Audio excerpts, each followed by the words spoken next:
जोंहा बावखुंग्रि फेस्टिभेला थांनाय 2013 सननिफ्राय जागायजेनदों आरो जागाय दिनैसिमबो जागायबाय थादों आरो गाबोननिफ्राय जिहेतु गाबोन 12 थारिख गाबोन जोंहा बिटिसिनि मानगोनां चिफ मानगोनां हाग्रामा महिलारि बिथाङा फैगोन आरो मेन पेन्डेलखौ बिथाङा अपेन खालामगोन आरो बे दिननिफ्राय जागायजेननानै फिरफिला बिरहोगोन आरो 13 थारिखआव जोंहा खारनाय हाजो गाखोनायाव खारनाय कम्पिटिसन बे जागोन आरो बे कम्पिटिसनाव फार्स्ट प्राइज हिसाबै 50,000 मोनगोन बेनिफ्राय 13 थारिखआव आरो जोंहा मोसानाय बैसागु मोसानाय कम्पिटिसनबो जागोन गिला गेलेनायबो जागोन खमलायनायबो जागोन दंफां बुखुनायबो जागोन बेफोर जाहैबाय जोंनि स्पेसियेल एजेन्डा बेजों लोगोसे गोबां जानाय माने फुड दङ बेखौ जानायखौ बयबो जाफैगोन आरो बयबो गावबा गाव चइसनि थाखाय आं बयखौबो खावलायबाय बायदि मैया दं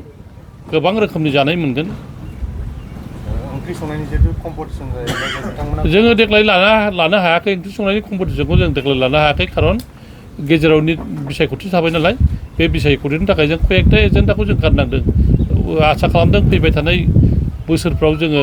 10 थारिखनिफ्राय खालामगोन जिहेतु सानथामा जोंनि थाखाय खम जादों जों 10 थारिखनिफ्राय खालामनो सेस्था खालामदों बेखौ जोङो बिटिसि काउन्सिलाव रायज्लायनानै जोङो थिग खालामलायगोन माबायदि बेसे बुरजा मानसिफोरा बाहागो लाफैयो नेचारेलिथ' ओरैनो दासिमथ' फैगासिनो दं आङो कयेकथा दखानदारा खोन्थादों सार देग्लाय 35-40 हाजार लाब मोनबाय होननानै थारमाने मानसिफ्रा फैदों आरो जादों आरो हाजो गाखोदों दिनैथ' नुबाय जोंहा मानगोनां आगोलनि डेपुटि चिफ खाम्फा बरगयारिया बिथाङा फेमिलि लानानै गाखोदों बिथांजों लोगोसे गोबां मानसि हाजो गोजौआव दंहैयो बयबो गाखोदों आरो बयबो गाखोनानै गावखौनो माने बावखुंग्रिनि सासे हिर' हिर'इन माने मोजां देहा थानायखौ बिथांमोना फोरमायदों आरो बावखुंग्रिनि जिहेतु मिनिं बेखौ मोनथिनो बयबो लुगैदों ट्रेन्सपर्टेसननि बेलायाव थांलाय फैलायनि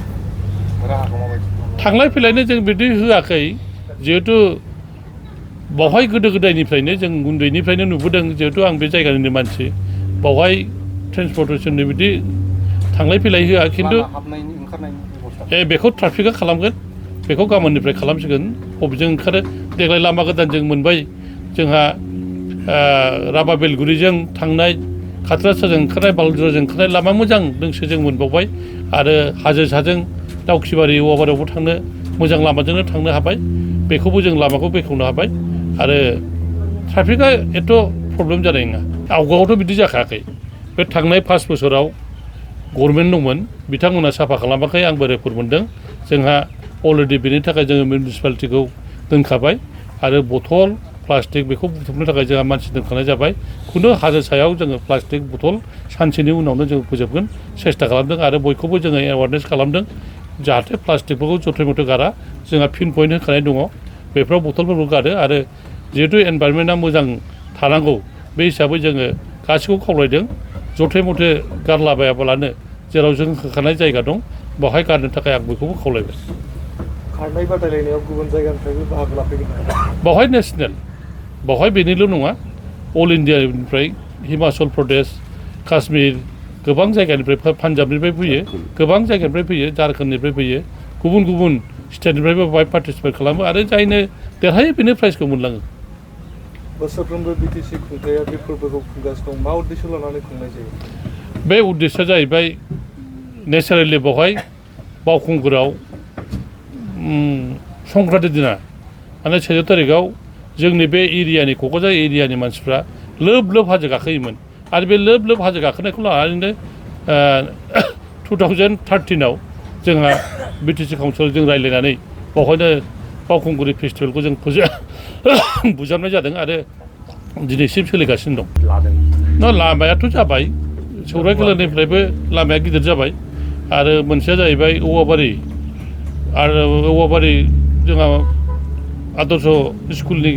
लामायाबो मोजां जाबाय आरो जों बानायगासिनो दं जिहेतु थुरिबारि बान्दोगुरि जे क्रसिं बे लामायाबो ब्रिज जाबाय माने मोजाङैनो प्रब्लेम जानाय नंला आरो डिसिप्लिननि बेलायाव माबायदि राहा जिहेतु लोंनाय जानाय थासारि